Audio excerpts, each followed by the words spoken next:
Hey, if you don't mind, just before you all start, just two quick updates. Um, I got an email from Nikaya earlier this week.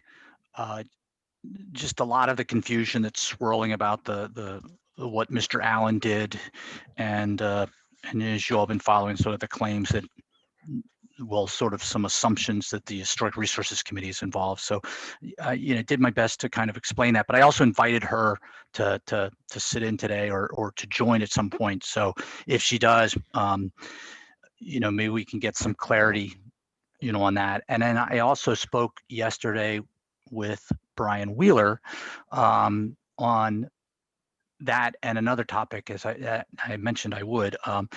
I asked him if he felt like the Historic Resources Committee needed to issue a statement or express itself to the media about this, and he said not at this time. He didn't think we needed to do anything other than what we're doing. And I don't know, is Jelaine on yet? Some questions have been swirling about the Lewis and Clark statue and the Mellon grant and the HRC, which I had to first explain, we have nothing to do with anything that has to do with acquiring the Lewis and Clark statue, but apparently that's a component of this larger Mellon grant that they're working on. So, as I said, I mentioned to Brian, and I communicated with John Blair, or Brian was communicating with John Blair, and then Lloyd, Mr. Lloyd on City Council, he and I spoke and just explained to him, what the HRC is involved in relative to that grant, and that we have nothing to do with the Discovery Center's interest in the statue. So if that comes up in conversations, please direct people to me, and I will try to knot as best I can. So just wanted those two quick updates. I appreciate that. Those certainly were two topics that were on my mind as well, just given the swirl that we've seen. And I did call Rachel this morning to talk to her about just some of that with the Sacagawea situation. Yeah.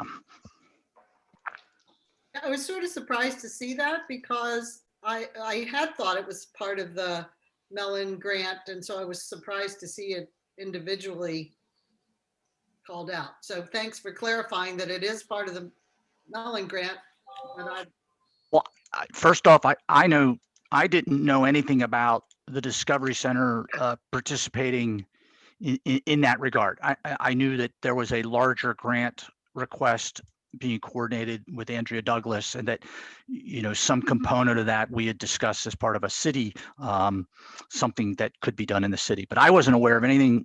I knew the Discovery Center had been interested in acquiring it. Sally Thomas has routinely said, hey, just the heads up. But as I explained, I said that had nothing to do with us. And just so, you all know that RFP, or I can't remember the acronym, that's been in the works for some time, since that meeting a year and a half ago. So there's no, in it is no, on this date we shall make a decision. It's just simply it's city following through on what it said it was going to do. I didn't know it was going to come out the other day, but that's been in the works. I've just had to provide some information, like, what's a description of it, what's its, historic background, et cetera. So, but no, it's not, that doesn't involve us. It doesn't involve the Historic Resources Committee, and that's what I made clear. Okay. Thank you.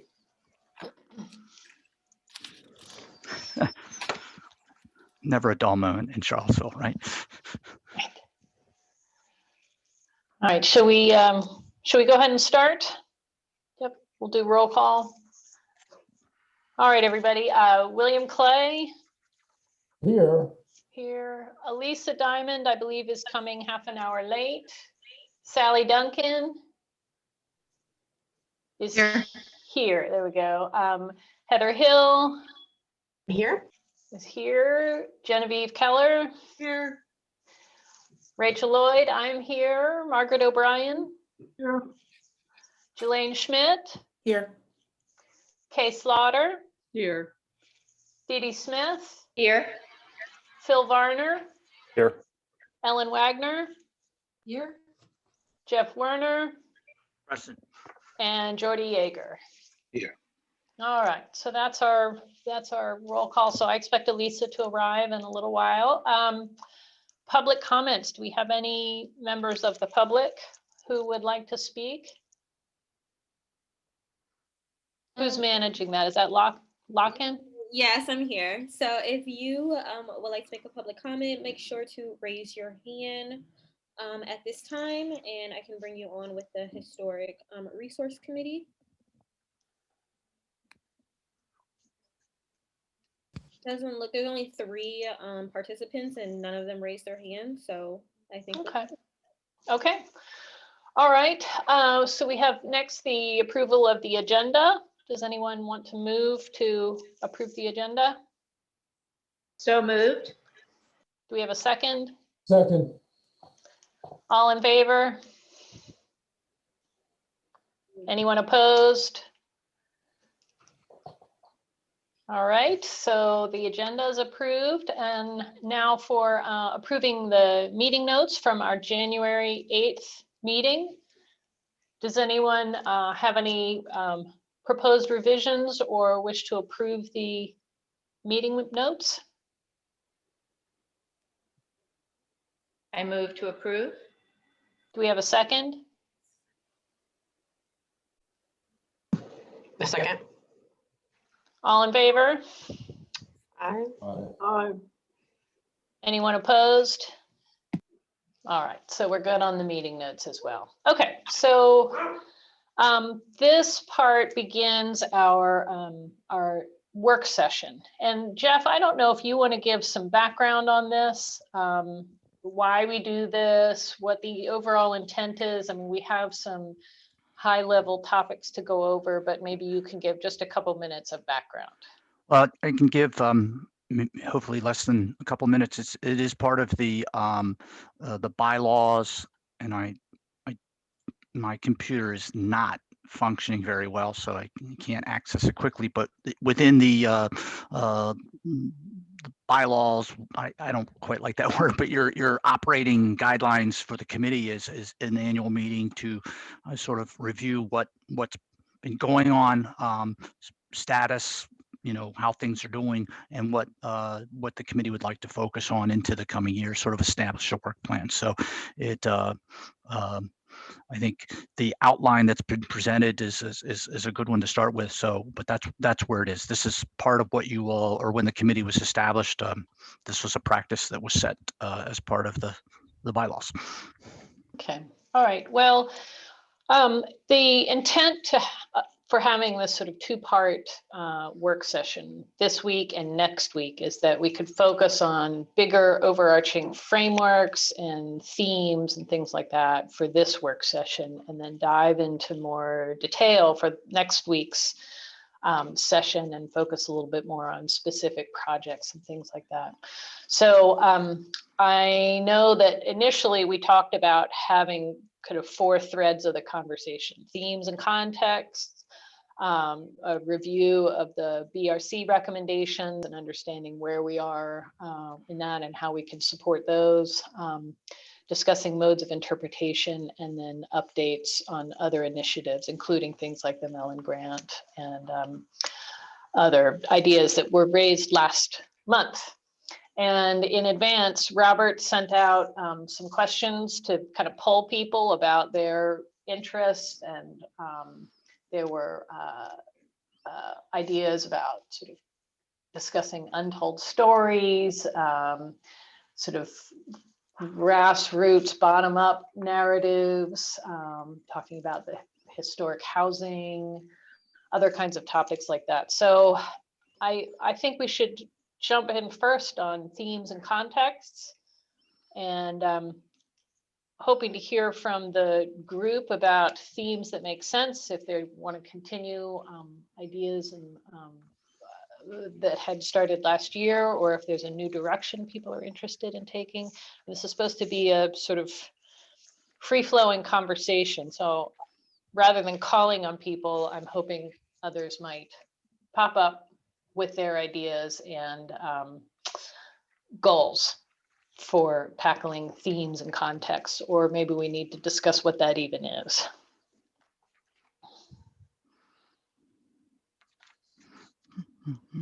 Discussing what it is might be a good start. Jenny, do you have been talking about this? Do you want to give a kind of high level description of what that would be and what its utility might be for the city? Well, it's something that I had been suggesting for some time that we might address.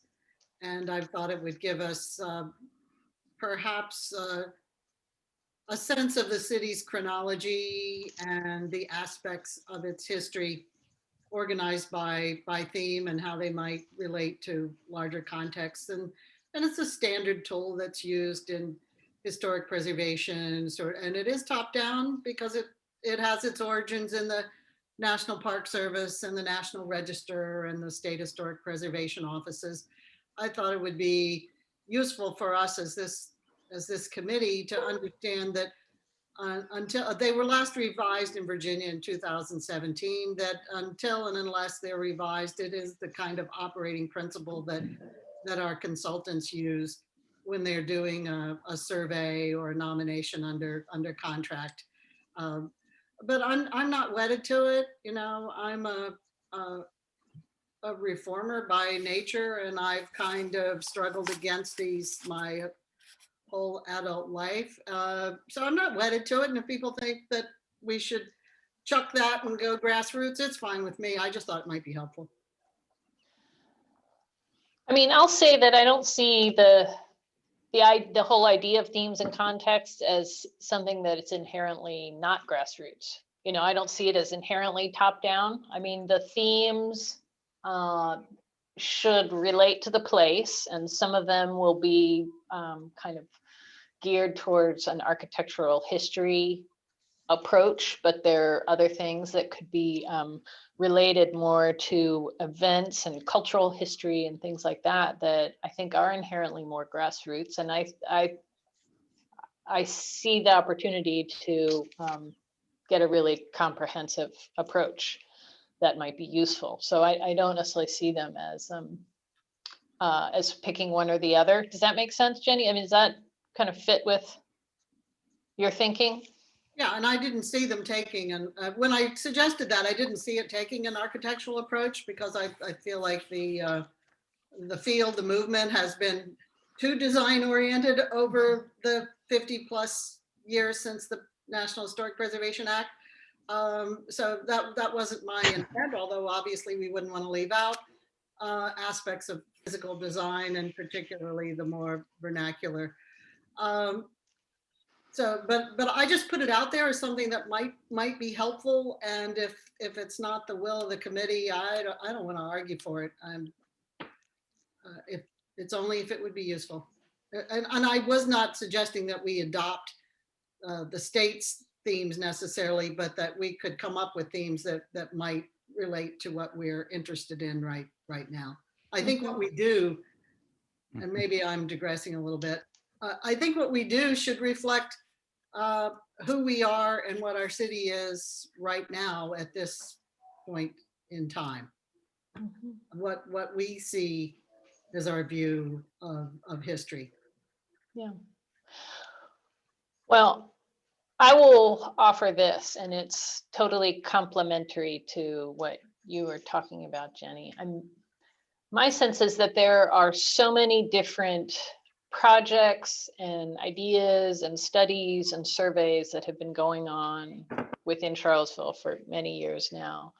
And that right now they are located in sort of disparate studies and file folders and Jeff's head and, different maps. And I do think there would be some major value in pulling everything together in a map. I mean, this kind of relates down to an initiative that's listed under item D in our agenda, but to pull everything together on a map and, sort of a GIS based system that could be tied into the city's existing GIS system that identifies historic resources and provides some background information, historic themes, whatever makes sense for all these different features and resources and places and systems.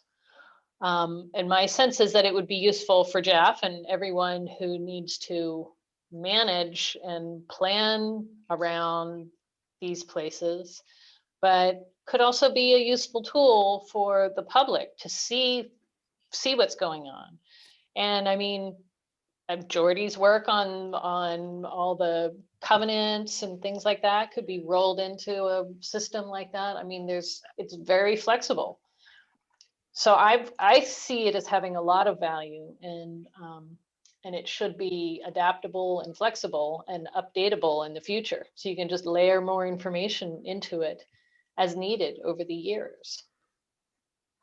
So I think it'd be, oh, go ahead. As a practical matter, like, I mean, I'm not the GIS expert, but I guess there are layers for all these different types of things that you kind of just have as part of your enterprise suite, whatever system that we're using. And so I'm just kind of curious what process would that be and how would that kind of come to fruition? Because I agree. I just think that right now, everything's pretty fragmented in terms of where information is, and the public has a lot less awareness unless they hear from like a press release or something what we're up to. And I just think having a central place, especially when such meaningful work is being done, as you referenced with the Jordy's mapping work, that we do have a place that's more accessible and that we train the public to go there. And also, I think it'll allow for more engagement in the future.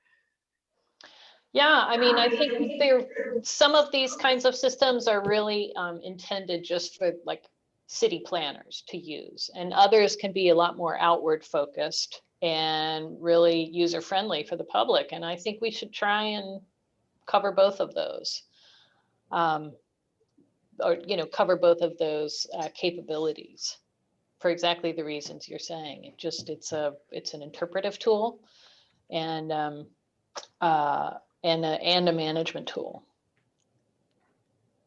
So maybe, Jordy, maybe I can ask you, I mean, do you see this as something that the kind of information you've been able to pull out and map, I mean, that would overlap with something like this, wouldn't it? Potentially, and I appreciate everybody attributing it to me. I'm just the workhorse. This is really the Jefferson School African American Heritage Centers project. So all of that would need to be done in consultation and at the direction of Andrea Douglas. So I can say, yeah, they would talk to each other from a GIS perspective, certainly. Mm-hmm. But what the eventual outcome is of not only the covenants, but also the layers of infrastructure, how water lines, our sewer lines, how paved streets were made, and the chronological development of those. That's something we're actually embarking on as well, as the valuations of homes during that time. So yeah, tree canopies, there's no end to kind of where that mapping function could go, and especially back into time.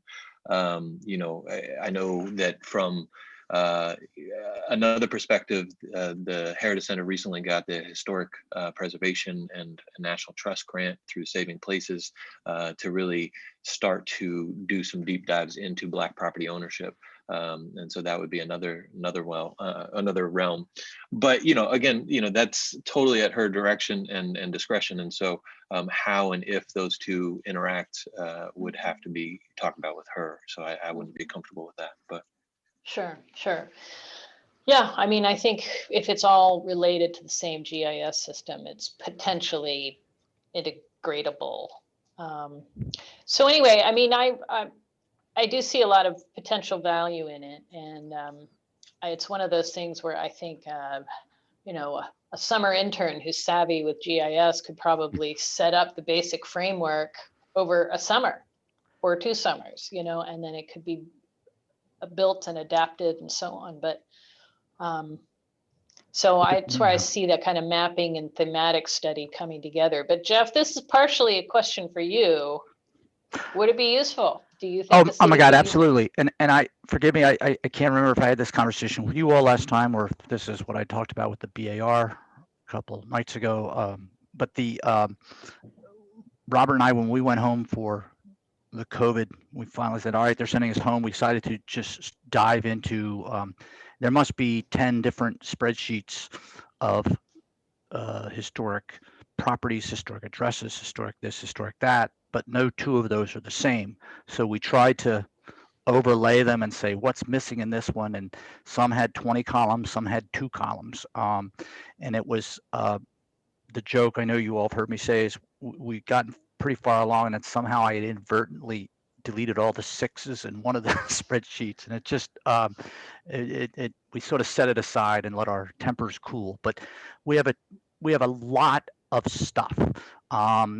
Jordy asked me I got an email from him the other day about the Coles family, and we have a whole file of surveys on the homes over on Langford Avenue, which include some biographical stuff as well. So there are these things that exist in our files that aren't. I mean, I know they're there, and I know how to weave my way in to find them.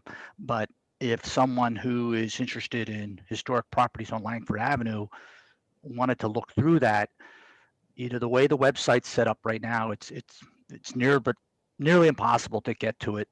They don't quite know what they're looking at. It becomes too much. So I think taking a step back from what you started with, I have so much stuff.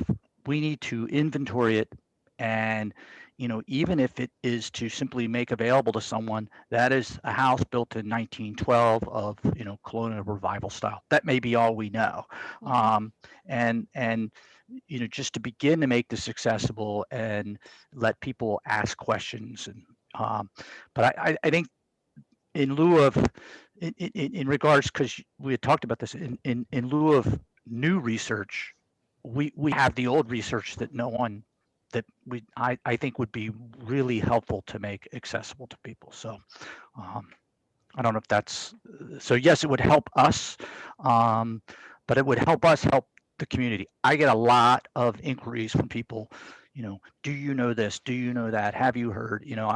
It's the interest in genealogy and family history has continued, and it's and Margaret and I laugh because people think I'm the historical society sometimes, and they think she's me, and so or did, and but I end up chatting with people and they want to know things. So yes, I think it would be a tremendous value to the city. I think it would be to the city, to the people who live here, the people who are coming here, the people that have roots here, to give them some means to begin to pick away at something, and then that what did Jenny, you always say, invite them to learn more or want to learn more, and I think we can do that with the information we have.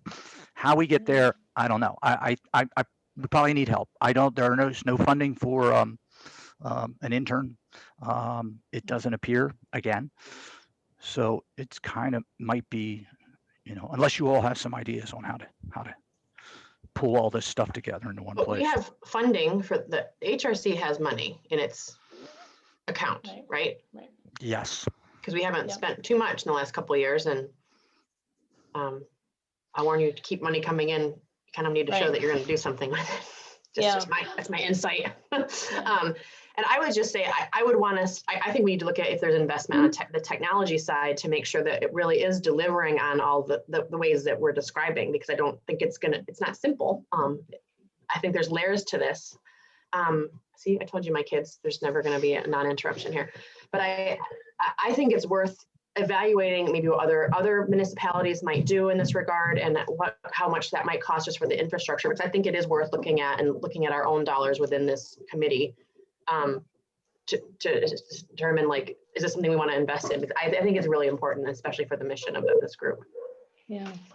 Well, I will, go ahead, Kay.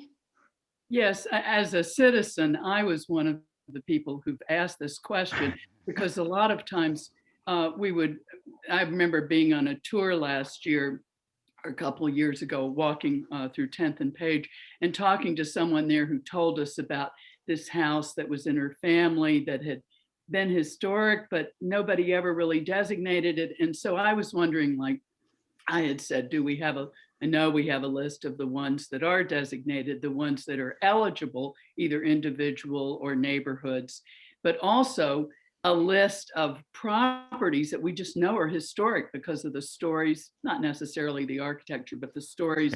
And like what this woman was telling us about her house, which was on Grady.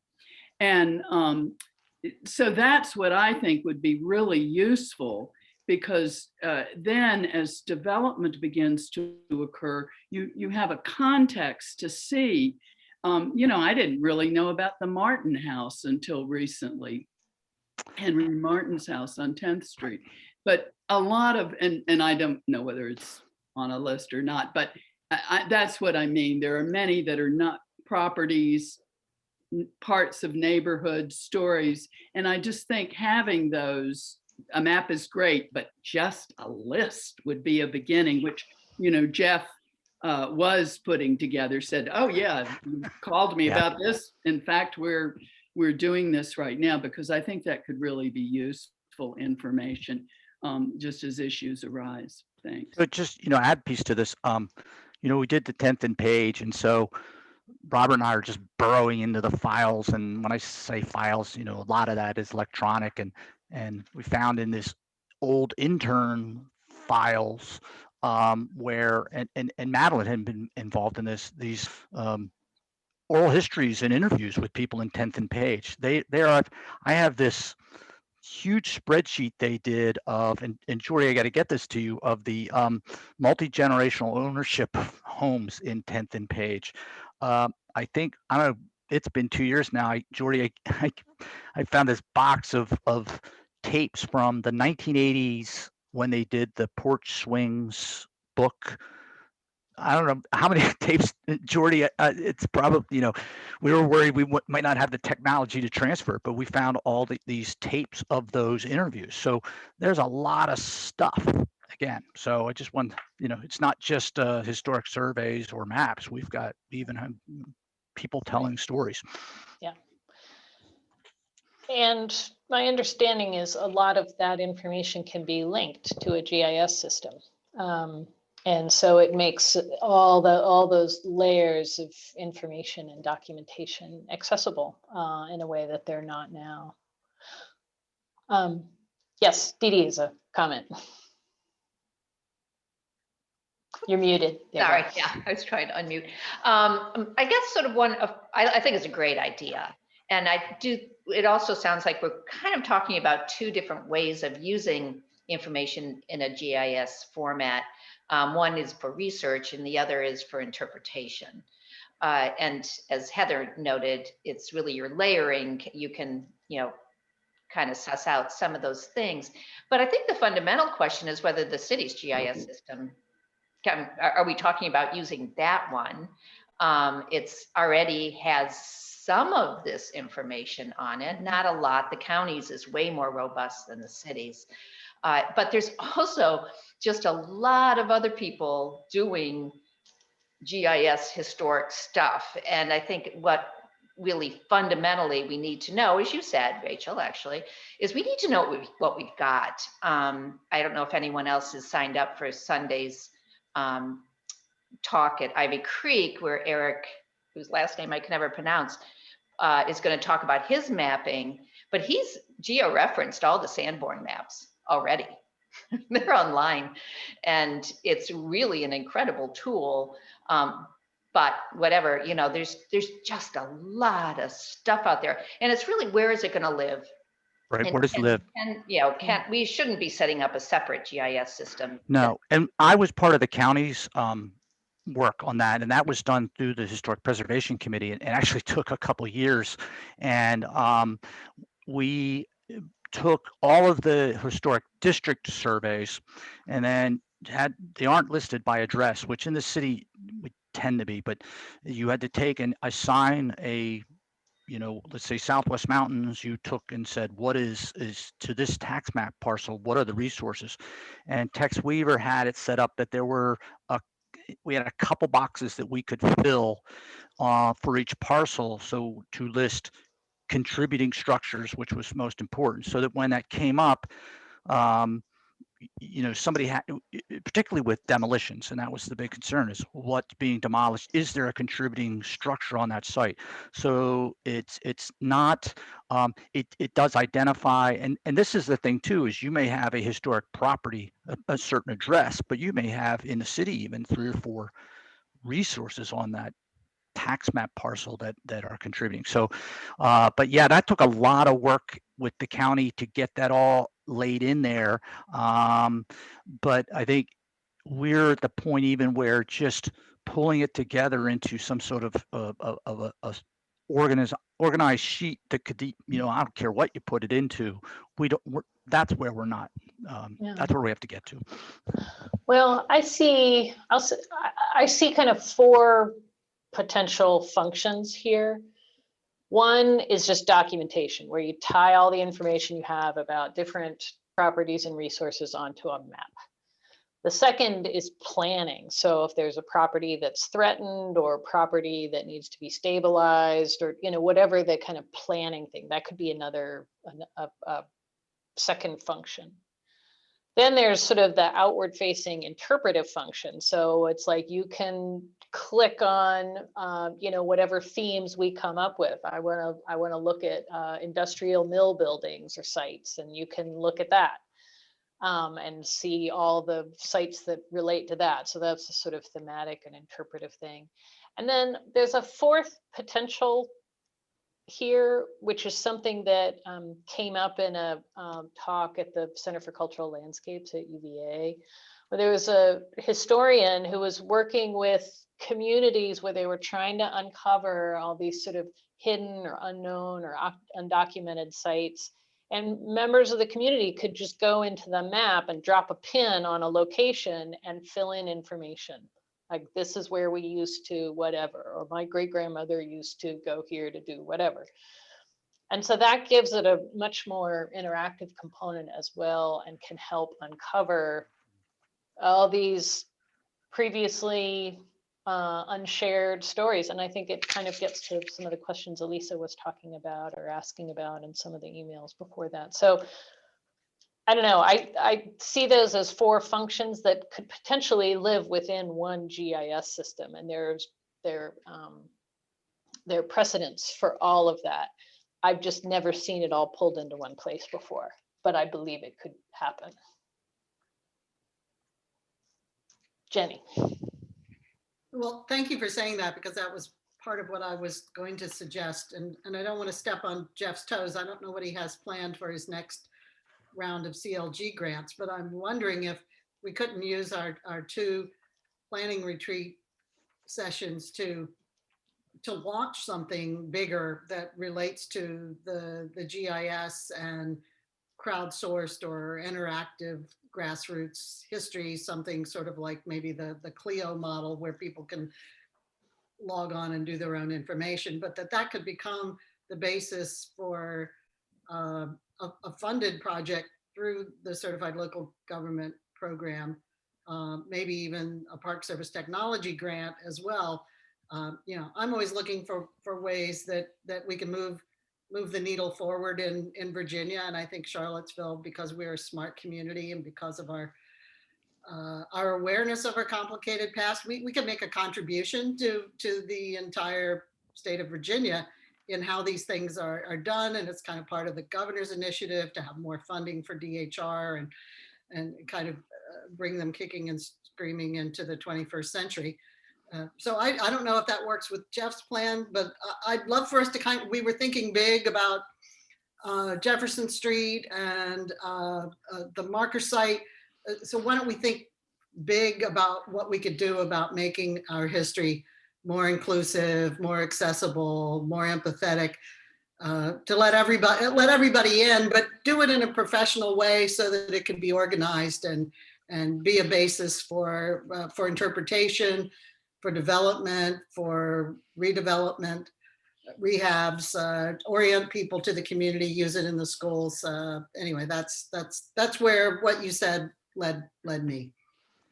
If it helps, so where we are, sort of the money side of things. So I still have the $50,000 that we are will be used for the cultural landscape report on the mall. I know that's been hanging out there, but with it there's a lot in that that's community,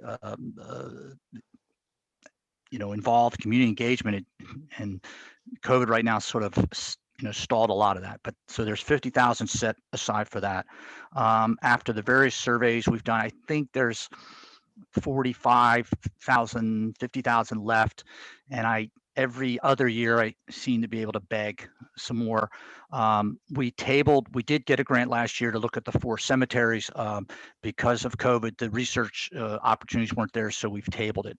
We're planning to resubmit for that, but I was also, that money is also available help, or the CLG can also help with BAR training, things like that. So there's a lot of moving parts to that. So maybe there's other grants that we could explore, and even using some of what the HRC has available, maybe to leverage a grant. And then what my long-term plan, we took care of 10th and Page. So we really, as far as older neighborhoods, we're on the list to look at. We've taken care of those. What is necessary now is to go back. Most of the city's surveys were done in the late 70s and 80s. So there's a very much need to go back and reevaluate those. And then the piece that I always want to hang on to a little bit are place, opportunities, for example, Burley School, or if within 10th and Page or Rose Hill or even Star Hill, there are sites that maybe we want to pursue some designation, that we have some funds available for that. So that's where the sort of the grand scheme of things with the funding goes, and could always use more. Well, my sense is that the kind of thing that we're talking about, I mean, I think it would be expensive to get everything put onto a map all in one fell swoop, but it's the kind of thing where you could actually set up the system fairly easily. The framework is not an expensive lift. And so if it makes sense to get that first phase, which is just build the framework for this system, maybe just the HRC funds would be able to do that. I don't know. We'd have to think about that. But I imagine this could be done over several years under different grants or contracts or whatever. Well, what are the ways to do it and what needs to be done? Then, it's I don't even know what the right word to use. So, if we can establish sort of the idea of what we want to accomplish, want to achieve, and interestingly enough, Robert and I had a long conversation on Friday with folks from the Charlottesville area, Charlottesville Albemarle Visitors Bureau, et cetera, and they were very interested also in how do they help make information accessible exactly the way we're talking about it. So there's some opportunities for some working together on that. But I think let's push aside whether it's GIS or ABC or LMNOP, whatever, and kind of come together with what are we envisioning this as a project, and then from that kind of scope it out, and then we can determine, all right, well, what is something like this? What would it cost? What time would it take, et cetera? Yeah. I mean, you're talking about a content management system, right? I mean, that's what's usually behind a GIS. That's your database, and that's where you can then use that to develop your layers. And, I really do think there needs to be some mechanism, and it's good to know this before you start developing these things. The hardest thing is to go backwards. So really, get it. But GIS people know this. Mm-hmm. I mean, you really, and the city used to have really good GIS people. I have no idea if they're still with us or not. We just lost, NDS just lost Bob Brown. So yeah. But there were other non-NDS people too, like the folks who developed the CAT app. They were over in the annex. I don't know I think they had their own department. You had to go through locked doors to get there. But anyway, whether or not they still do, it's it's known. Right. Yeah, but we're not recreating the wheel here. Nope. Yeah, and I think the Center for Cultural Landscapes might have some insights because they've been working on some similar projects. And, I'm sure Jordy, through his work, would have some ideas. And anyway, I think we could probably come up with a pretty reasonable scope and get a sense for how much it might cost initially to set this up, understanding we're not trying to do it all, do it all at one time. But it's something that can be Can I just say one adaptable. more thing, just because Yeah. I did say, while it's on my mind, is Jeff, are there more tapes for those Ridge Street and porch swings than are online? Have you seen the ones online? Oh my gosh, yes. Yeah. No, I have not seen the ones online. I mean, the box that gave Jordy, I don't know, why do I remember well over 20 tapes. Well, I'll send you the link. It's on the Okay. Racing Place that I think Scott French folks set it up years and years and years ago. There's some incredibly valuable stuff on it, but they've got the transcripts and the audio. And I found a box there were a lot of people who were interviewed, but then didn't sign the Oh, the okay. Well, form. that's what I wondered. And there's maps, there's photos. I mean, I was like, oh my God, this is, you're giddy when you find this stuff. I would say, in that one thing that the committee, if wishes were horses, beggars would ride. I know, but if I had a wish, it would be, I have, you can access it. You just have to get there. But we have by street name these folders, and in each one some have historic surveys, some have photographs, some mystery item, whatever. It would, if I could just have some help, and this is where Robert and I were trying to say, how many of these, when I click on H, go to High Street, and then I start opening all these different folders, what do I have in there and what? And if I could get each of you to take a letter and just say, start a spreadsheet, and says in this, you have this, this, and this. That's probably the first big step for me. Then we align that with what VCRIS has in their system. Then, we align with what do we have as being locally designated. I mean, but that's to me the starting point, because it's the information we have. And then the second piece of that is in the more contemporary neighborhood surveys that have been done. They are not broken out by like Martha Jefferson neighborhood, or even 10th and Page. You have to go into the whole thing to find the folder that has that survey of a particular address. It's not accessible as boom right to that place. So, but if I just simply had some help of first breaking apart or finding out what's in that larger archive, and then second saying, all right, how do we pull for a neighborhood, how do we pull each address out so that it stands alone? And but I think some of that you all could do. I think some of it we need a consultant. Some of it. So those are the tasks. Yeah. Jenny, yeah. Just to play devil's advocate here, isn't that just doing the same things over again, but better?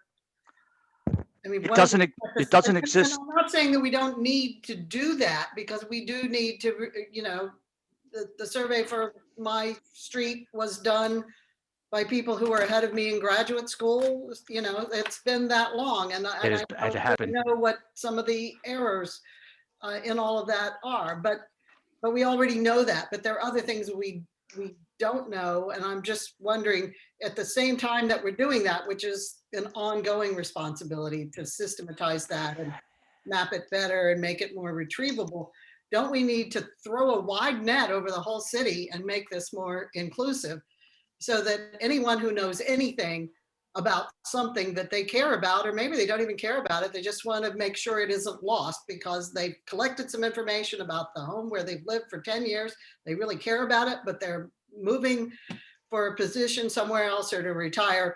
So they could go online and say, my house was built in 1910, and this is the builder, and this is what I changed, and You know, some of it will be right and some will be wrong, but it's there because we're documenting this point in history.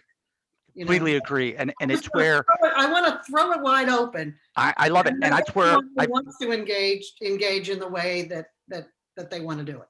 right. We are, I'm stunned by how few old photographs exist in, I mean, I got a lot of stuff in NDS, and someday, you know, when COVID's over, we're all going to go in there on a Saturday and it's going to be like, you know, we're going to get kids in a candy store. There's stuff all over, but there are not photographs, you know, old photographs are missing. We don't, the city, I've never lived anywhere that doesn't have maps, and there are no old maps of the city.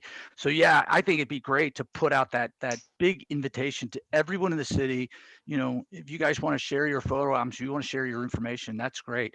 And what I mean about what I have in those folders is simply that if you ask me, hey, do you have anything for 216 5th Street Southwest? You know, I'll go through step, and then I'll go to that folder and go, oh, what do you know? I do have it. It doesn't exist in a list.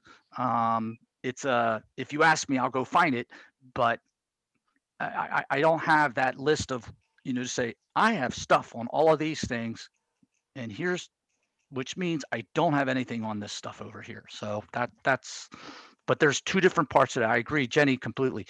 The what we have and what we'd love to know and learn and accumulate, and two steps there. So Lisa, I don't mean to put you on the spot here, but I know you were talking about some of this, some of these goals, like getting the more grassroots, less top-down documentation, or sort of theme study. I don't know what else to call it. I mean, do you have anything else that you want to add about that, or do you feel like this is a method or process that might be useful for that? I guess the questions I had were kind of twofold. One was, I was realizing, like, in my own like research, running into things like certified local governments that I had never heard at least talked about in the committee, and like just understanding that like certified local governments have a certain place within the kind of web of preservation policy and funding stuff. And I was like, is our committee like the commission that is supposed to be the local thing for that system? Okay, cool. So I wanted to just like, but no, it's primarily directed at, we have a Board of Architectural Review and Historic Preservation ordinance and plan. So, yeah, but it's the accessibility to the CLG grants, which, you know, does the survey work and things like that. yeah. So, oh, so we are that group in terms of the funding, or no? No, it's actually by ordinance through the BAR. It's Cool. but it's I think, you know, the Venn diagram of the preservation and the history. But it is as far as the CLG goes, we you know, in fact, that's what I've been working on this week, is our annual report that I have to turn in and say all the wonderful things we've done and all the things we'd like to do and what the BAR has looked at. So that's what it's asking me questions about, but I always just slip in there the things that you guys have done. So, but they do, there are two grant cycles too. There's one where you say to DHR, here's something we really want to do, and they do it at their expense and with their consultants. I haven't seen anything come out for that yet. The other one is for that cost sharing grant, which again we're contemplating just resubmitting for the cemetery work.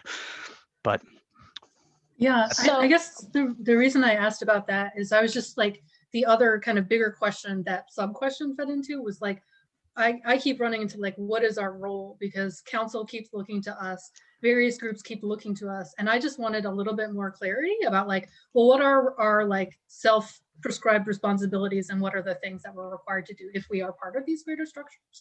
And it sounds like we do have like more autonomy, you know, than we would if we were like held to these particular duties of being a CLG local representative. So that's really helpful for me to understand. And my other questions just about like framing context and theme studies was about like, what is our mission statement? Because I know I saw that when I first came onto the committee, because I got the bylaws kind of shared with me, and it says like both on the website and in those what our mission is. But I'm wondering, like, if everybody, because we have so many new members, if everyone is aware kind of what the mission statement currently says, and like if if that kind of discussion might help us We kind of better printed it. understand what our role with all these things are. Yeah, it's printed at the bottom of every agenda we send out, so do that intentionally. But you're right, and I think my understanding of the committee's always been you're the folks that are helping to tell the story. You're helping to present it. You're helping to interpret it. Maybe in old-fashioned way, you'd say you're the ones putting up the signs and the markers. But I think that's how. And then you're offering the city guidance on when there are decisions such as council has with the honorary streets. We haven't done any local designations in some time, but simply offering that sort of that historian perspective of how to view it, what's a recommendation on it. So I think what you all have been doing is exactly the role. Maybe what we haven't accomplished is the sort of putting the information out there part, but everything else, you're doing what you're supposed to do. I mean, I see this potentially as like the 21st century way of doing signs. Yeah, right. Right. So I'm hoping we can push that. I would love to see us be able to push something like that creates a flexible system for interpretation and documentation and management. And I do see it as fitting in with our mission. I'm sorry, so I think I interrupted someone. Does someone else want to say something? I was just going to say, I think Elisa has a really good point about the mission. And what I looked at this morning, signing in was our purpose. And I wonder if we could save time by spending time revisiting those foundational documents as a group, and it might help to move us more to the same page or different columns on the same page. If we went through that kind of a process, because the language and the words are really important in the moment that we're in, time and place that we're inhabiting right now.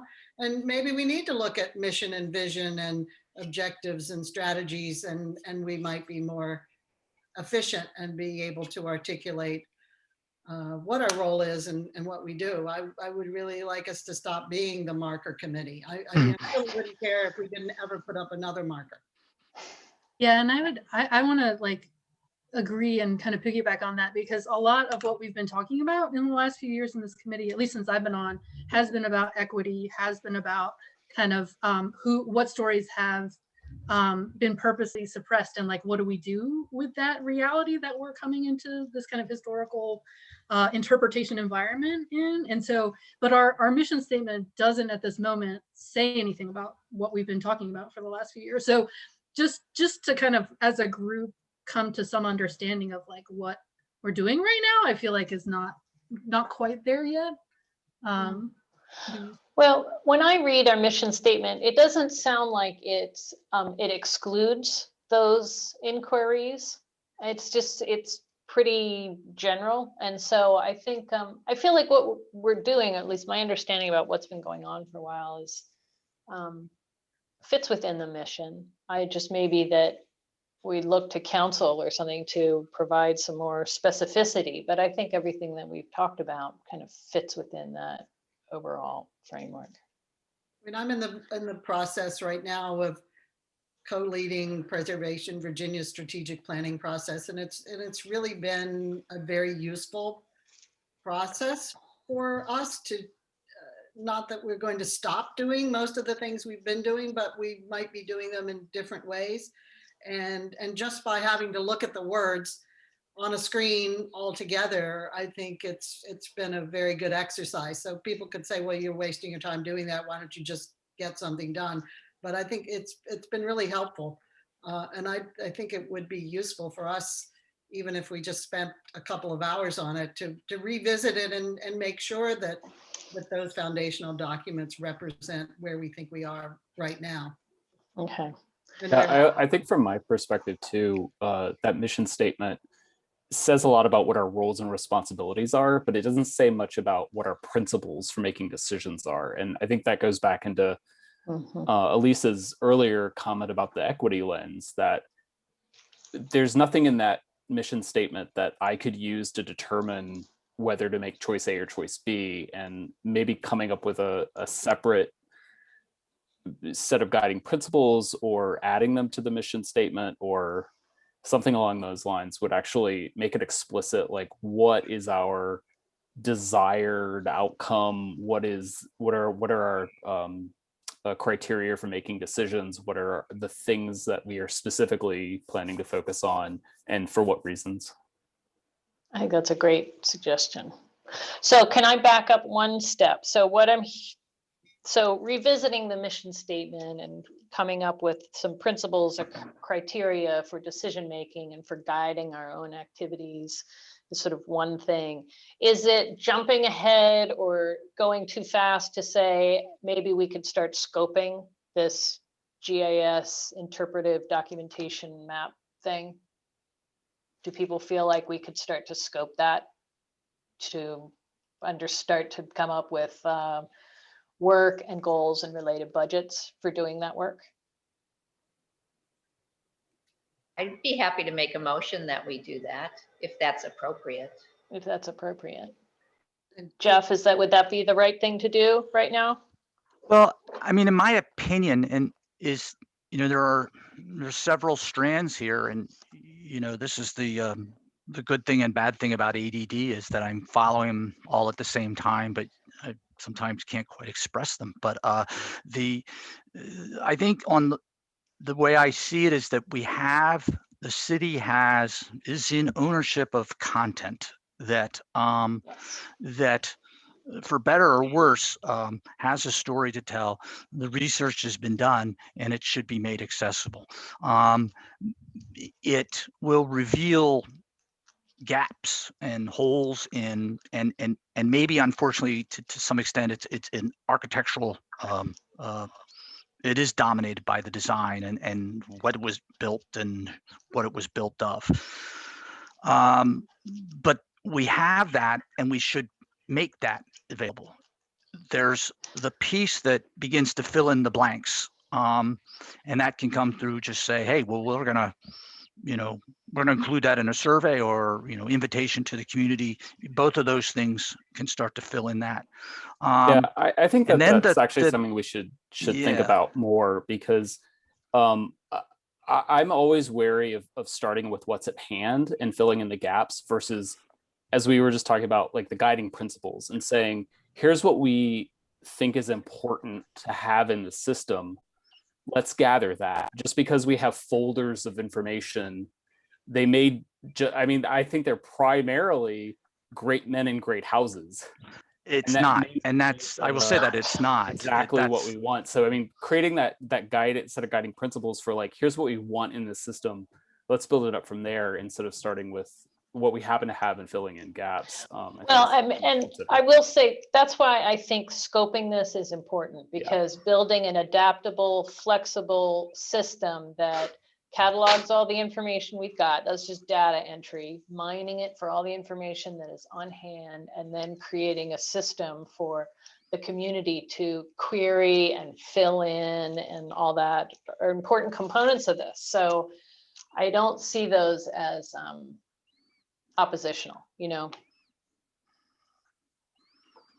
So Jeff, I'm agreeing with you, Phil, in the sense that I don't think it should just be like stories of fancy buildings and great men. It needs to be a much more flexible, community-focused system. And we won't have 100% of the view about what it will be. I think my sense is it needs to be pretty adaptable. Oh, yeah. And I think that's what would surprise a lot of people is how ordinary a lot of this information is, in the sense that it's not people with extraordinary lives. It's not people with extraordinary buildings. These are some, this is,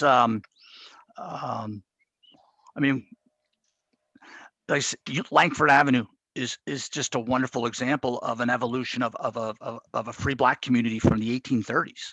I mean, that's when the property we know was first acquired. So there's a story there that's, you know, very little to do with you know, rich people on Park Street. So Yeah. and you know, that's to say we have these, but I agree 100% with what Phil just said, and that's why there's these like 3 or 4 tendrils that are hanging down, and I feel like we should tackle all of them,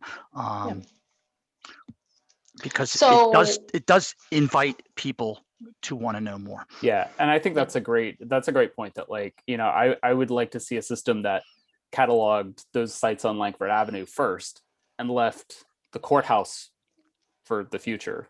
Whereas I think Right. the natural inclination with a system like this is you start with the courthouse, and then the Levy Opera House, and then, you know, the library, and then, you know, the statues, and you sort of like build the great things out first, and then you filter down eventually to the ordinary people, which feeds into like a theme that I think I've seen over the last year of like not having a lot of venues for those ordinary people, if we want to call Right. them. I mean, I think of the historic the honorary street name for Wilfred 88 Keys Wilson as a primary example of like somebody who was, you know, a magnificent person.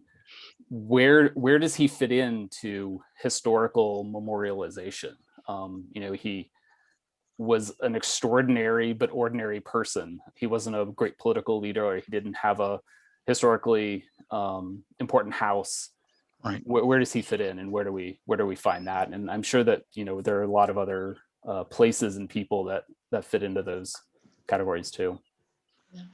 That's I think so important, and he's just emblematic of how many other people all over the city, some of whom still have families or people who know them who want to advance that. That's why I want to throw it wide open, almost like that Clio system that the guy in West Virginia has developed.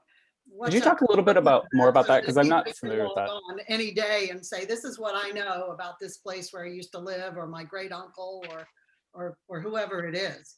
And so I don't think that we should preference what we collect, but we should have a stated goal. If we're going to do that, we should have a stated goal that we're going to give priority to interpreting to the public these stories that have not been represented in the past. You know, and I guess maybe why I'm thinking this is a couple of weeks ago, I drove around my old block in Belmont.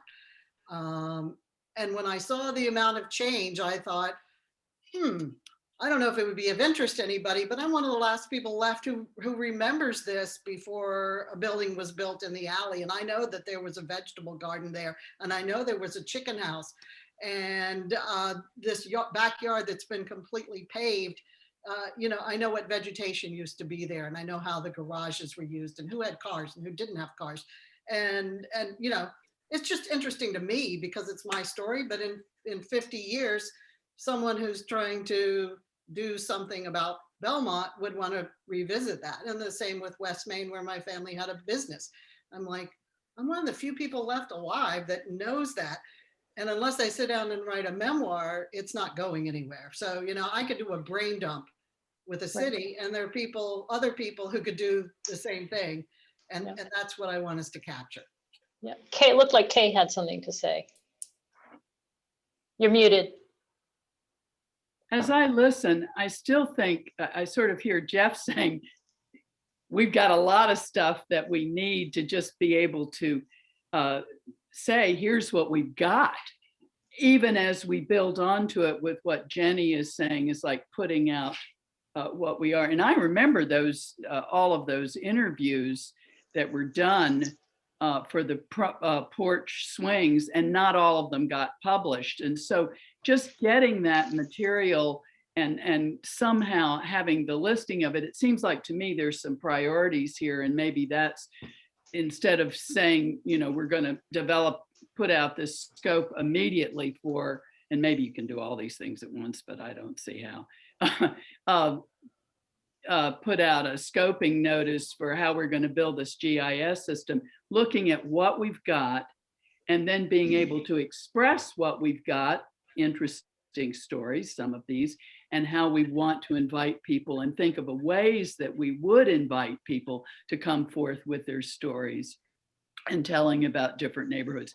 Maybe that ends up being a focus on different neighborhoods for a given year or something like that. But anyway, it seems like to me we're talking about slightly different things. And I do hear it from the staff viewpoint of what are you going to do with this stuff that's just sort of lying there? So this is how I would respond to all the comments and conversation that have been going on in the last few minutes. I think when we scope, I think scoping for a project like this means that we just have to ask or need to confirm what we want this tool to do. And it's gonna do X, Y, and Z. We don't have to worry about the content that's gonna get filled in initially when we just think about scoping this project. Once we understand like how it could work and the sort of the functionality and the storytelling and the inputting and all that, once we figure out the how, then we as a committee can say, well, here are our priorities. This is the data we want to fill into it first. We can prioritize that. We can, how we do the outreach.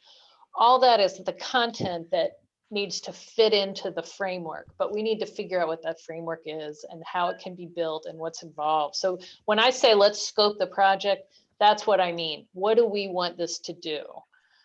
And I feel like we're all leaning in the same direction. We need to be able to collect stories. We need to link it to maps. We need to be able to, gather a wide range of data. We need to represent what's already in our collection of materials and so on and so forth.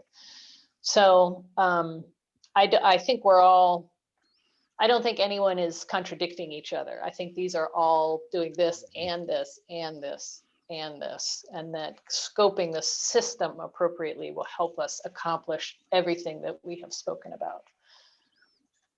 I absolutely agree. And I think any GIS person would tell you that, is that you need, it's just going to be useless if it doesn't work for what you want. And yeah, got to start there. Okay. Jenny, I'd actually like to hear a little bit more. I heard you say Clio, and yeah, I just looked it up. how's that spelled? And what? There's a guy who's a professor.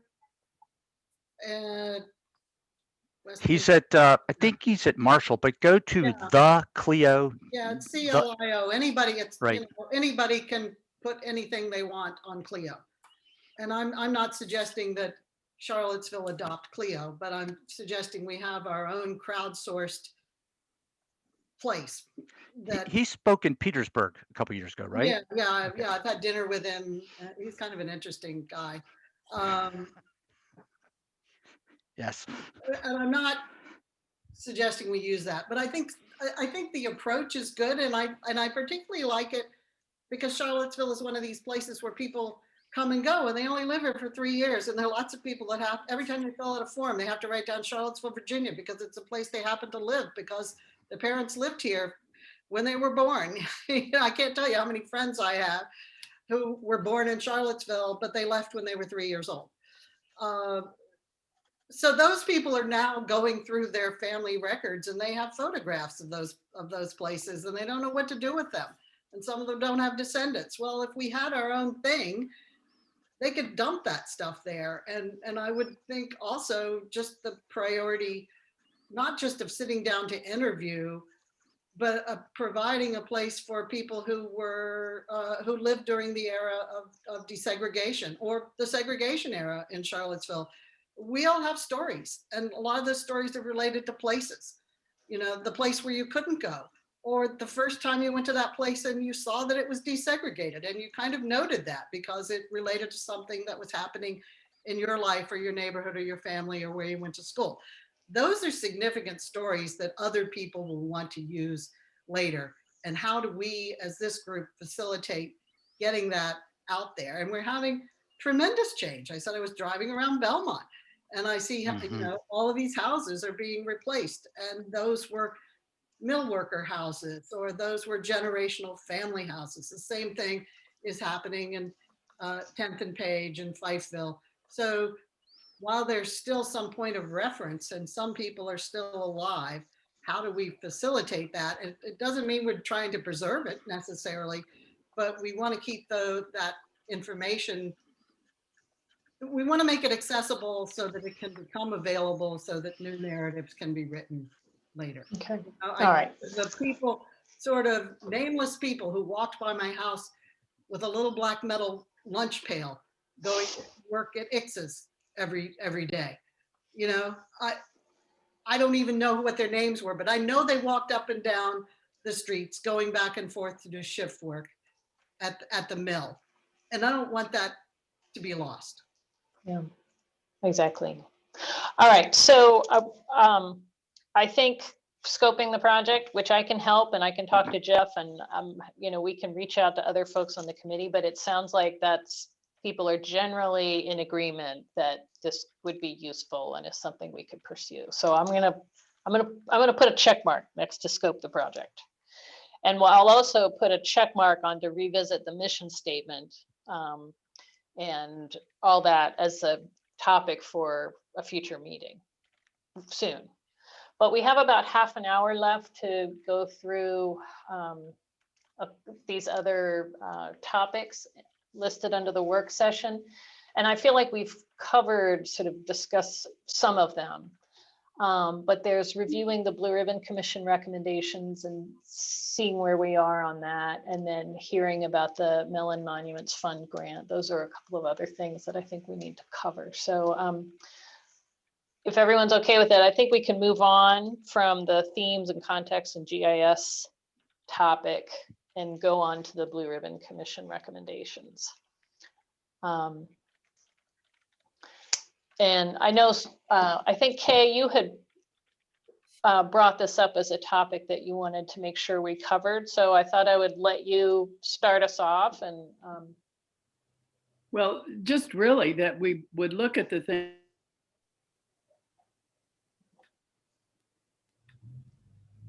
We lost you, Kay. Block signage, which was one of the issues from the Blue Ribbon Commission.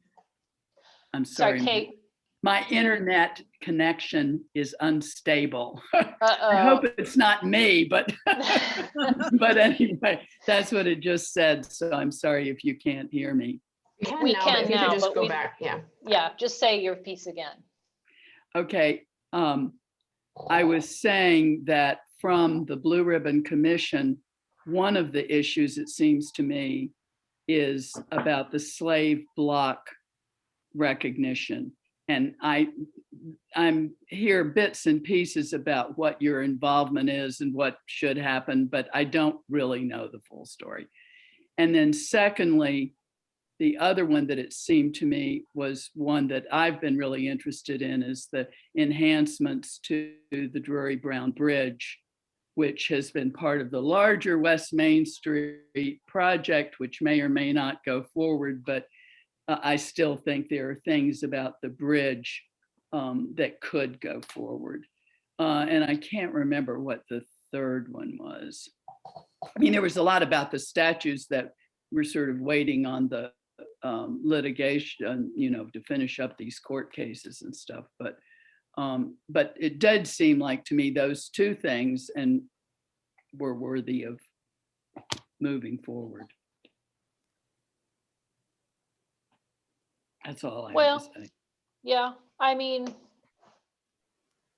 so in some ways, maybe we hop over to that Mellon grant discussion, because that seems like such a natural outflow from the Blue Ribbon Commission recommendations and the process for commemorating some of Charlottesville's more difficult places was a big part of the BRC, and it seems like the grants might help further that in a big way. So maybe, Jelaine, this is a good moment for you to talk more comprehensively about what's going on with the Mellon grant and how that ties in to some of these other goals. Yeah, well, the grant is submitted and we're waiting to hear. You know, there's kind of not much to report as of yet. And, you know, we're hopeful that we'll see. But I just described to Mellon, you know, kind of the process that we've gone through, that this was a recommendation from the final report of the BRC, that we had, you know, held meetings with descendants several times last spring, but this got interrupted by COVID, or the continuation of the public engagement process. But that we still want to forge ahead and try to get resources for this, but still with the plan of returning to public engagement, you know, before moving forward with any kind of design or, you know, anything like that. But just thought we'd, you know, go ahead and go after the money, since, you know, there is a fund there. Excuse me, Jolene, are you Yeah. meaning like for the slave block site? Slave auction block, Okay. sorry, yeah. I don't know anything about the. Sorry, yeah. That was one of the grant. recommendations made in the BRC final report. It kind of got overlooked Yeah. with all the hullabaloo around statues and stuff, but there were actually several of recommendations. Yeah. Yeah, no, I know about the recommendation. I didn't know about what the grant was asking. Yeah, right. So it's just for that. And, you know, we might want to talk about that. You know, I don't know if now is the time to, now in this meeting or maybe in next week's meeting is the time to do that. But, you know, we're kind of in this limbo stage of COVID, and, you know, maybe is it time to think about doing, you know, the community consultation, the community engagement process virtually. That's just, you know, I'll just throw that out there, because we've kind of been, you know, stuck in limbo, and there are, you know, members of the community who are, you know, wanting to see progress on this. And I'm not sure what those markers, progress markers would look like, you know.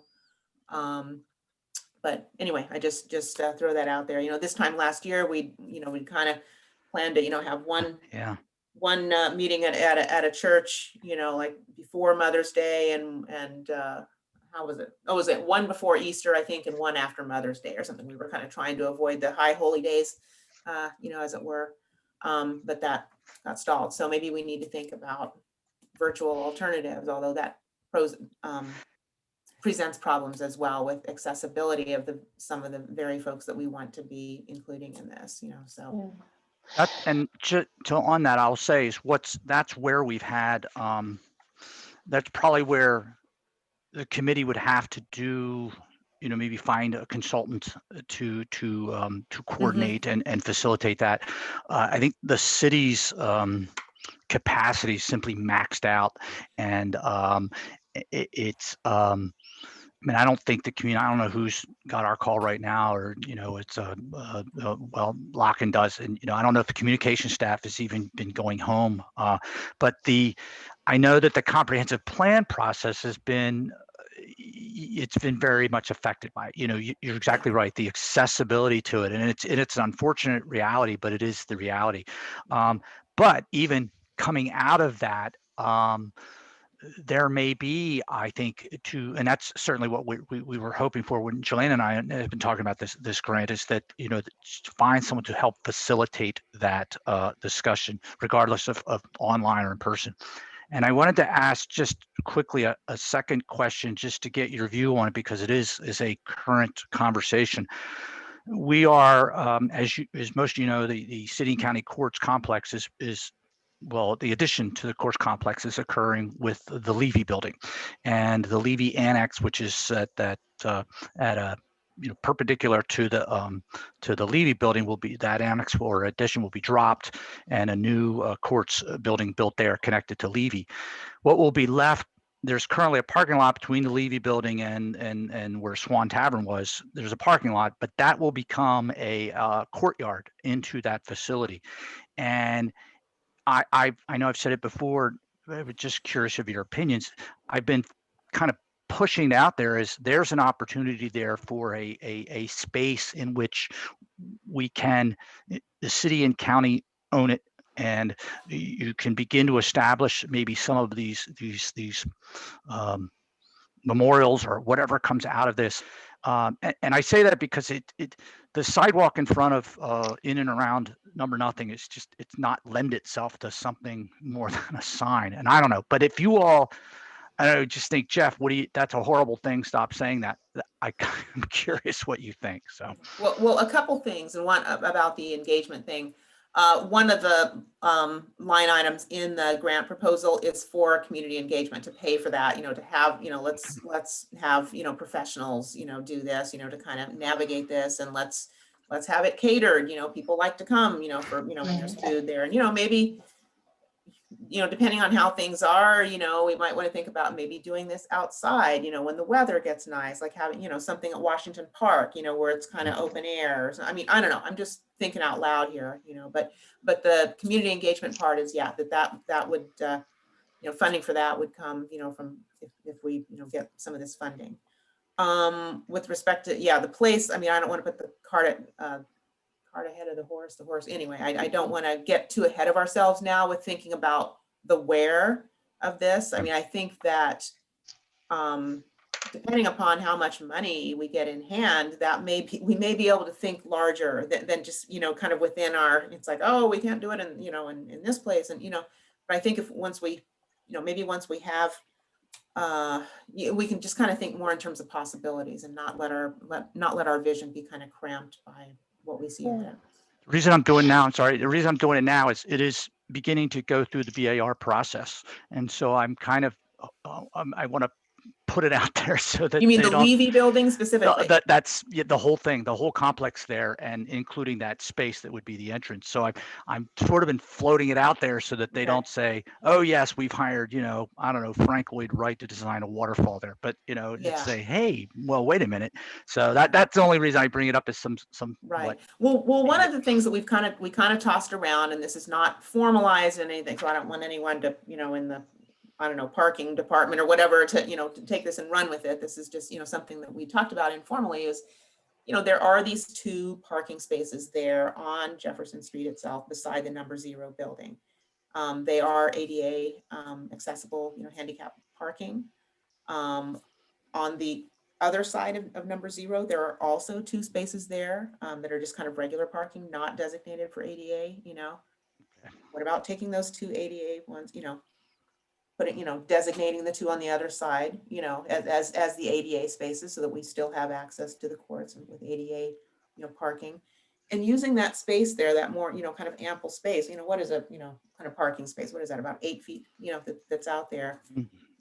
Yeah, it's like 10 by probably 30. Yeah, I mean, and think about something there, anyway, that's where we were. One of the ideas we were talking about last spring. Right. Because we had all of the sidewalk issues, and even if it was made ADA, it was still very, very, very tight. And wouldn't this provide an eastern terminus for that portion of Jefferson Street, and would allow people to spend time there and not and that's jeopardized by moving vehicles? I think that's where we as a subcommittee were moving last spring. So, and I don't know what the formal processes are for, kind of, putting that forward and, and asking that question, or if now is not the right time to do it, or perhaps now is the right time to do it, if there's, kind of questions afoot, as Jeff was saying, about, thinking more broadly about Court Square revision. So I don't want to, if there's a window of possibility, coming up, I don't want to miss that. But on the other hand, I don't want to get too far ahead of ourselves as well. So. Can I ask at this point, I think you probably could share, can you let us know what the list of projects are that affect city property? So that's one, the slave auction block memorial or sign or whatever we want to call it. There's the Lewis and Clark and Sacagawea statue. That seemed like to be another part of it, but are there other city properties that are referenced in the list of projects under the grant proposal? Yeah, well, just just those, just those. Okay. Yeah. And I think nothing that would affect, spaces that are. Yeah. I think it's the individual and is that there's the Discovery Center's interest in that. And so that's, I think in that regard, it's where that's being folded together. So, it's not something the Historic Resources Committee has said. So it's nothing that we would, have anything to do with. That's something that Lewis and Clark has indicated that they want to take that when the time comes to renew it. And that just comes up, and I think we touched on it with Jeff in the beginning of the call, just that obviously with the city putting something out there publicly about the disposition of the Lewis and Clark statue, that there was just some confusion around like who all the players were involved in the application process, because the city hasn't been directly involved in that. And so I think that just created some confusion when we went out to the public as a city with that. And then it was viewed by the folks at the Lewis and Clark organization, just that it might have interfered with that process. And so I'm not sure, Julian, if you're aware of that dynamic, because there was outreach to the city. Yeah. Speak. So Alex Searles, the director of the Lewis and Clark Exploratory Center, is one of the applicants with us, with the county, with the Jefferson School, and the city. Yeah. So Lewis and Clark is applying for Mellon funds in order to, prepare ground and programming and this sort of thing for the Lewis and Clark statue. I mean, that's something that they would like to do, It has been interesting. People seem to think that you all are pretty powerful in the city. So where I've been saying, no, maybe I should say, hell yeah. And we just, follow Chilean's, rule and just start doing. I mean, it really is, it's interesting. Well, but the HRC said so. And I'm like, wow, yeah. And so, it's I think some people just misunderstanding what that role is. So when a comment is made, and this has happened with other folks as well, to say, oh, well, so and so is with the HRC, and that means no, that just means they're on the HRC. It doesn't mean that city council said go do this. But that's that's not. As I was explaining yesterday, I said, that's not the fault of any of the enthusiasm that any of us have for this. It's just simply how people are. Perception. Yeah. So it's all good. I think we clean that up but it is something to be aware of how, I mean, just like with Mr. Allen's temporary sign, the phone calls I got were like, well, my gosh, when did you guys approve this? We didn't. So, I don't know, recognize people think we're the big bully on the block, so maybe that's good. They won't mess with our gang. I get angry letters every now and again. For my different activities, public history activities around town, including from an alum, a UVA alum, who's accusing me of taking Jefferson's birthday off the city's calendar. Oh, your fault, Jelaine. Sir, you are overestimating my powers. You'll have to add that to the CV. Yeah. Right. Yeah. Can I, on the line of the Blue Ribbon Committee thing, I spoke to council, it has to be 2 years ago now, and maybe more. And I said, well, I mentioned this and I mentioned this, and mouths started dropping. And I'm like, well, gosh, we didn't know you all were doing that. And maybe I hadn't even really thought about it until that moment, until that reaction, that there are things that this committee is involved in and has been accomplishing that link directly to the Blue Ribbon Commission's objectives. And I think, if anything, we haven't done a great job of is expressing that to the community. I don't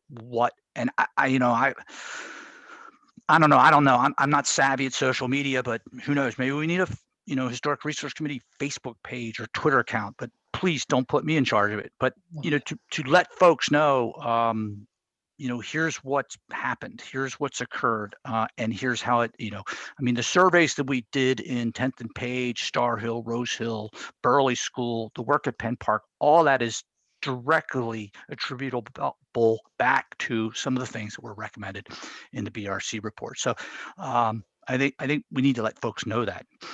And if I can kind of interject something here, now I've recently been named the director of the Memory Project, which is under the Democracy Initiative at UVA. And so it, has, I mean, it's basically my public history work that I've been doing, kind of in the community with my kind of private citizen hat, not representing the HRC per se, but working on, with Andrea and with other community groups, trying to realize some of these goals. But anyway, but yeah, I mean, some of the things that, you know, like Liberation and Freedom Day, we're in the middle of planning that right now. It's going to be virtual this year, you know. I'm sponsoring a documentary film about the monuments, you know, as they're kind of being plucked out, you know, about the history of that.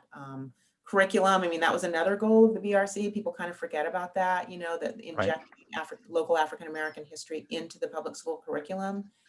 And that's something that Andrea and I continue to work on with professional development days, you know, for teachers. And I'm also working with now through the Memory Project, working with a children's literature author, a children's book author, to, you know, write, you know, children's books about our local heroes, you know, Isabella Gibbons and James T.S. Taylor, and, you know, and stuff like that, you know. So there are kind of, you know, I haven't been doing that with my HRC hat per se, but, you know, but I've been, you know, through my work with the Jefferson School and now through the Memory Project, kind of pursuing, you know, trying to kind of push the ball forward on some of these projects that were identified as priority by the BRC.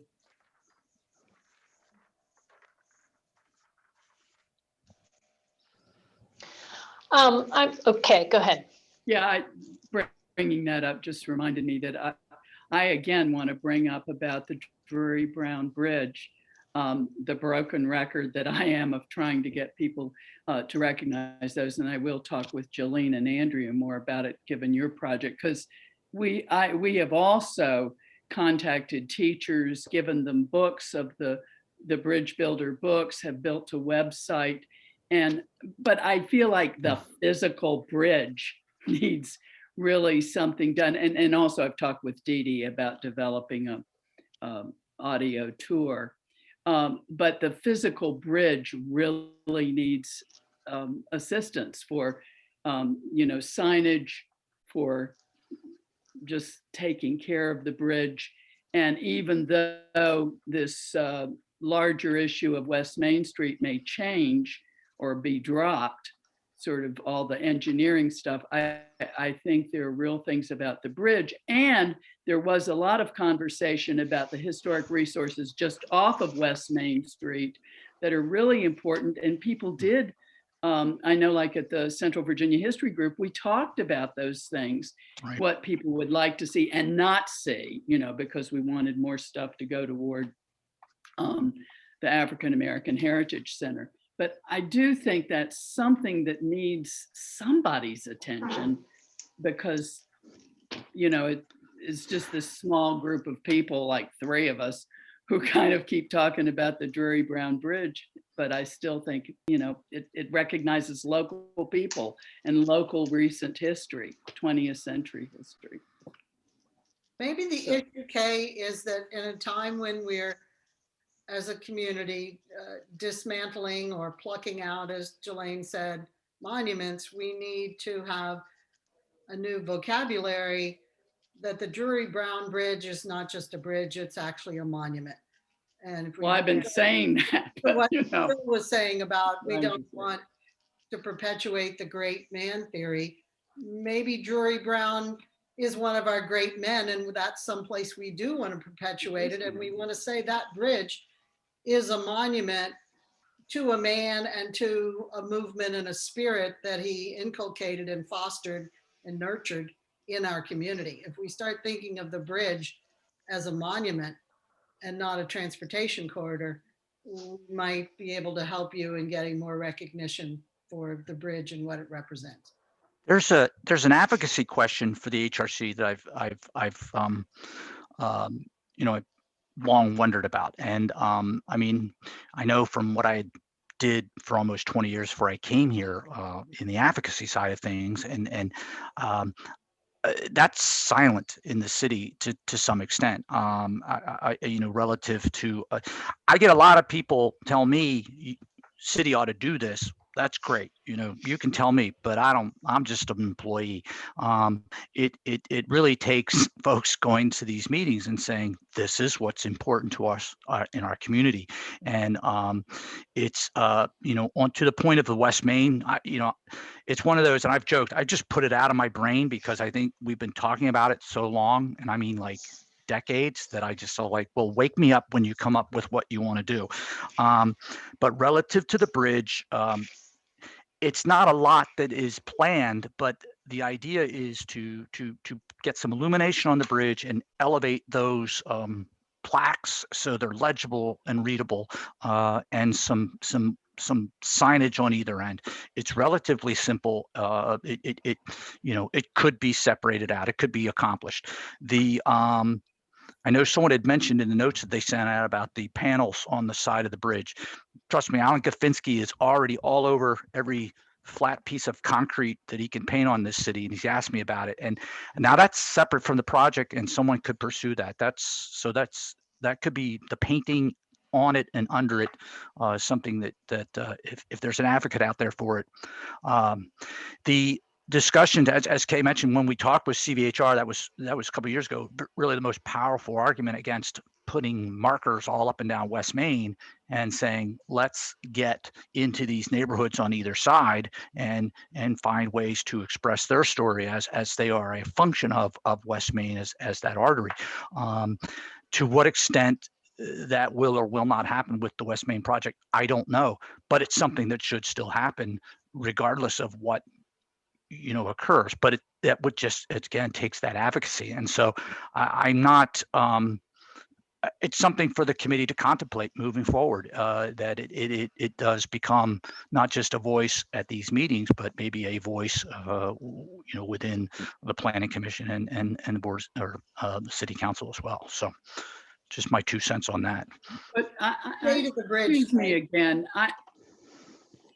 I'm unstable. But, excuse me again, but the reason I'm bringing it up here about the Drury Brown Bridge is because it's part of the BRC recommendations. Right. So I'm an advocate for it in other places, but I am bringing it up here because it's one of the things that was recommended that we could move forward on. There were things about removing monuments, but that was one of the ones. So I'm just hoping that as we move forward, we don't forget that, and I don't know what the next step is. And sometimes, and what I found with this is that there's a lot of, everybody wants to do what the BRC said, these are wonderful proposals and all this, and where are we going to get the money? I mean, that's always the question, right? And then there's also the question of kind of personnel. I mean, city staff is taxed. Or is, is just tapped out in terms of their time and resources. And a lot of this stuff, what I found is it takes people stepping up, volunteers from the community that have that kind of time and frankly resources, to step up and do the kind of labor hours required to make this stuff happen. I mean, that's what we've not, like with the lynching marker and stuff, which was also a goal, the BR, again, people want to do it, but it's like it took me and Andrea and Siri and a bunch of other people just kind of really, stepping up and just being on it, and pushing, like that. And so, that's a reality, that even though the will is there, the personnel and man and woman hours, are not always, and sometimes not the funding either. I mean, so that's, something we, had to deal with the lynching, all the commemorizing, around that and stuff, getting private money, which is, kind of what I'm trying to do for this slave auction block too. And not everything is solvable that way. I realize, Right. Nor should it be. And I think let the city kind of get around, but anyway, Well, go. No, I would say, so that's where the advocacy piece comes in. And I think, this is where to say, I think you all as a committee. You're muted, Jeff. Started a year or so ago with Vinegar Hill, and you all had raised the issue of, really maybe something more than this, $15,000 worth of signs. And, it's where the committee could say to council, we think this is important. This is something for you. And it is, again, that advocacy role that I don't think you all should shy away from. But, you just have to be able to, say it and put it in writing and forward it. It's we're going to council on Tuesday night, Rachel and I, to talk about the honorary street names. But again, going back to that, people seem to be looking to the committee as a go-to. All right, well, maybe that's an opportunity for us for the committee to flex its muscles a little more. So. Yeah, Kay? Another question that reminded me, what happened with the Vinegar Hill Park, which I think you all were involved with? What's happened with that? Downtown now. Well, first off, they are chugging along on that building. So, I think, I'm really impressed with the progress that they're making, and probably, I'm guessing by the end of the summer, you're going to see that section being put back together. So there will be we weren't able to coordinate the ADA accessibility. What is going to be there is the brick mall, what was there, and with some slight modifications there at the building entrance. This is the new building. So it is in the HRC's lap to move forward with the markers that were approved and the signage, or shift gears on it. But we do have to, speaking of things that are going to come due in 2021, that will be something people ask about. But if you want to change it, there will be a sort of park there. That's all I'm just trying to find out. It is a park. It is a park. With the planning of the building to be phased in with the building and paid something by. The code building, they pulled it all up, all the bricks. They're going to be putting the bricks back down, and then there's some steps where there used to be all the stairs going up to the ice rink. That piece will be altered, but nothing else is going to change. The ADA accessibility opportunity just wasn't there, and so what is available to the HRC or what the HRC has responsibility for is completing that phase 1 plan that was approved back in 2016, which is the wayfinding, sort of welcome to Vinegar Hill Park. That one's easy. There are the banners that say you're in Vinegar Hill Park. That's easy, but it's the interpretive or the narrative sign that the committee is responsible for that is still hanging out there.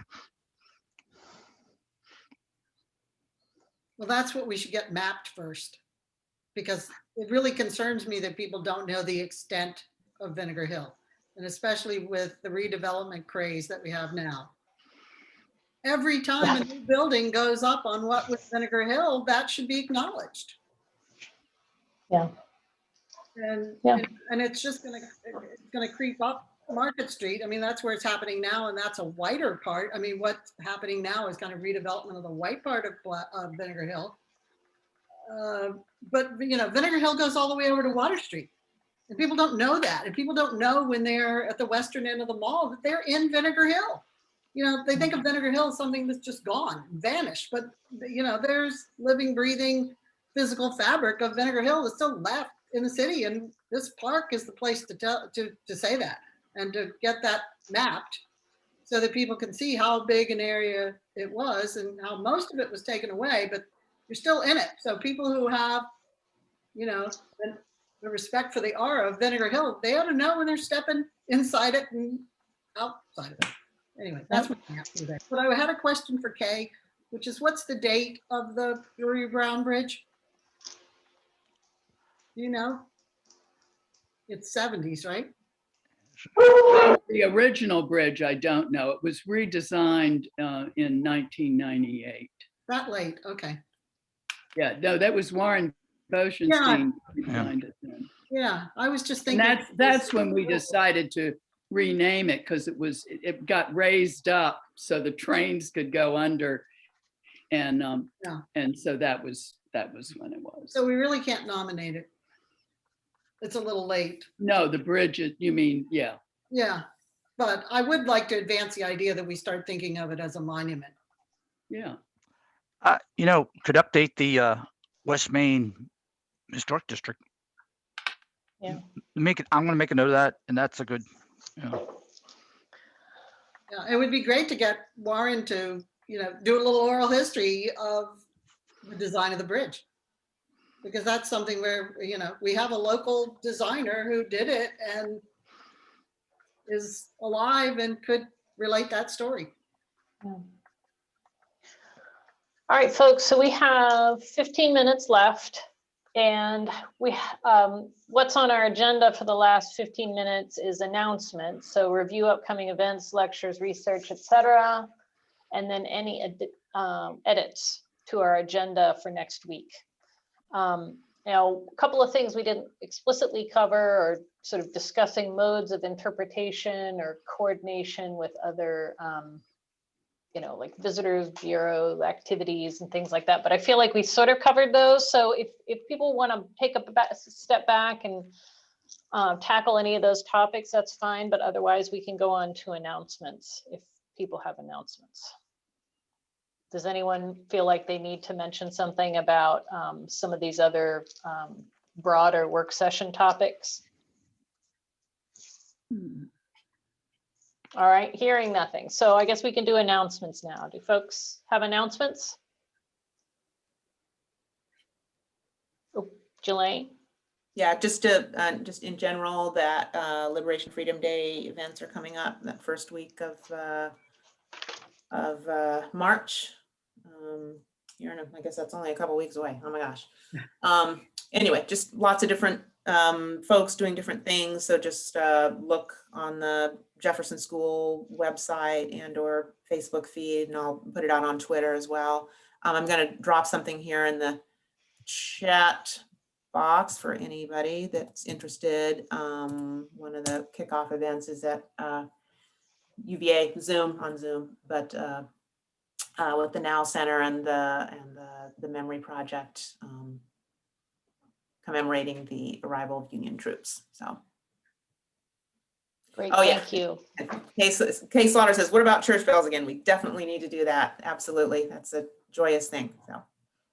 Wait, so what is that? What was the next part? Church bells? Church bells. Yeah. The last couple of years we've been doing that, kind of coordinating the chiming of the UVA chapel bells with some of the church bells in town, to kind of mark the occasion. And actually last time, Jolene, some of the people said, our church bells have been broken, but we want to get them ready by next year. So we might get some more. So that's great. That's great. Yeah. Wonderful. That's good. Great. Anyone else have any other announcements? Sounds like no. Okay. And so for our agenda next week, folks, the 19th, same time, we're supposed to do a deeper dive into some potential projects and other more detailed focus. Yes, Margaret. Right. This is, I'm sorry, I didn't think of it before, but this is an announcement of something that might be of interest to you. The Oratorio Society here in town, the Oratorio Society of Charlottesville, Albemarle, just a bit of background, celebrated their 50th anniversary in 2018. And part of that celebration was the commission of an original work, which was a setting of Rita Dove's poem Testament to a new musical score done by the composer Adolphus Hailstork, who is an African-American composer who works at Old Dominion University.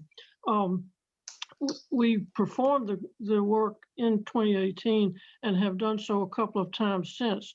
But on Monday night, there's going to be both a online broadcast of one of the performances at 7 o'clock, and at 7:30 there's going to be a lecture event at which our director Michael Sloan will speak with Dr. Hailstork himself, and also with a modern young African-American composer of Arian Harley Emerson. I have to think of his name. But the two of them and Michael are going to be talking about the overall view of African-American choral music. And it should be quite interesting. If you're interested in looking at that, I would suggest going to the Society's website, which is oratoriosociety.org, or if you did just a search engine search for Oratorio Society of Charlottesville, Oratorio Society of Virginia, I'm sorry, getting the wrong name here, but it should be an interesting event and some of you might be interested in seeing it. Great, thank you. Thank you for bringing that up. Oh, Didi, yes? Yeah, I just wanted to know, it's a little self-serving, but I have audio tours of all the historic markers, and I created one specifically for the African-American markers for Black History Month. I just sort of pulled them out. And so there is a tour that you can actually take on the trolley. Not that you'd probably want to get on the trolley right now, but you can drive it and hear all the markers and memorials that have to do with Black history in Charlottesville. So, you know. Great, thank you. Great, thank you. If- All right. Can I just offer an invitation, everyone? This idea of themes is really, it's interesting, and it is what, when Robert and I spoke with the Visitors Bureau folks the other day, they're really, I mean, it's interesting how enthusiastic and interested they are in this sort of this telling of or making history accessible. And so I challenge them to start putting together themes in their mind of, what, when they were thinking about what people were interested in, or when they think about how they perceive this town, what themes did they begin to what did they write down, and in what order and why?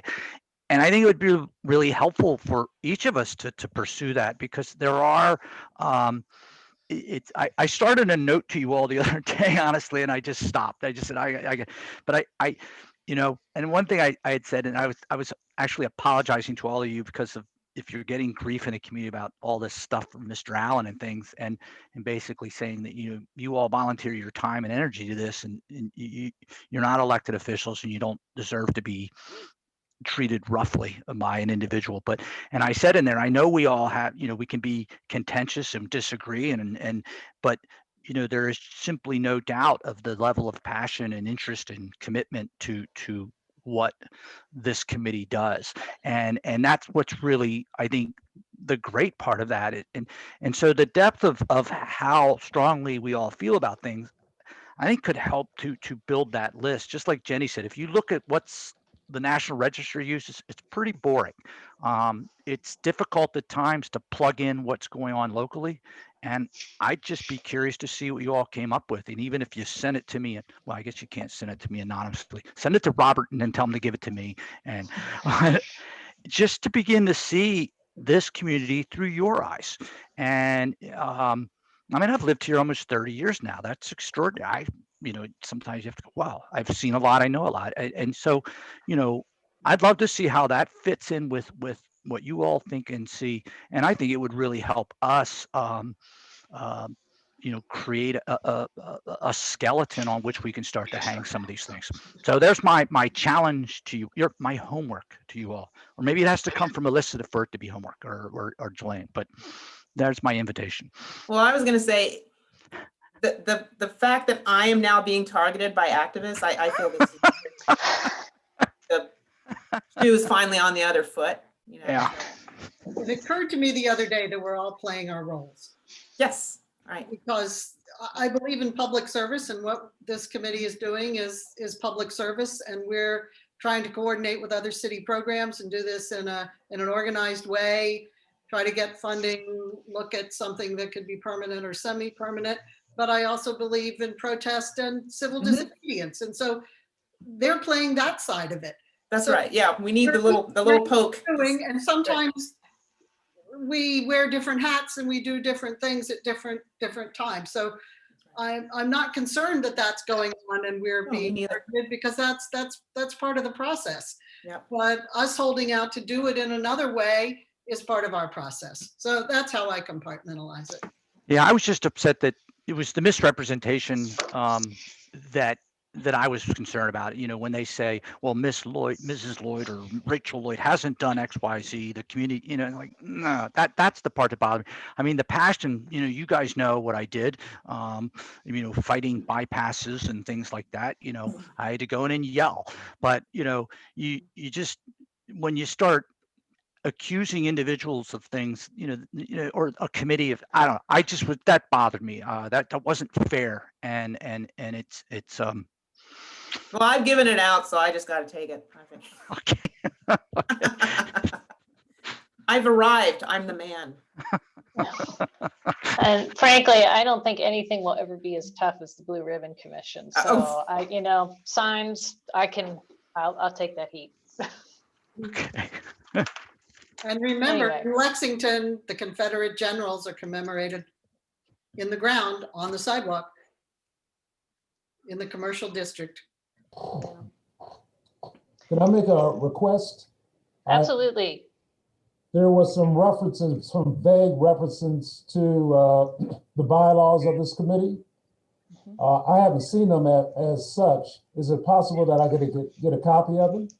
You have to, send me a self-addressed stamped envelope with a check or fee. No, I will. Mail? I may never get it.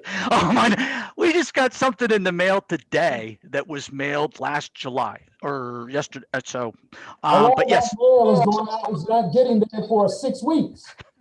I will get that out to you guys immediately. All right, thank you. I appreciate that. All right, well, we're about out of time. I'm just going to give everyone, oh shoot, if I can find it here. The agenda for next time is focusing on reviewing the subcommittee memberships, getting an update on the status of the different subcommittee jobs and activities, and then creating a prioritized list of projects for completion. So that's on our agenda for next week. So come prepared for that. And thank you all for a great conversation today. And we'll look forward to next week. Any other final comments? Anybody good? Thank you all. Thank you, Jeff Lashane. Yeah. Thanks everybody. Thanks, Thanks, Rachel. guys. See ya. Till next week.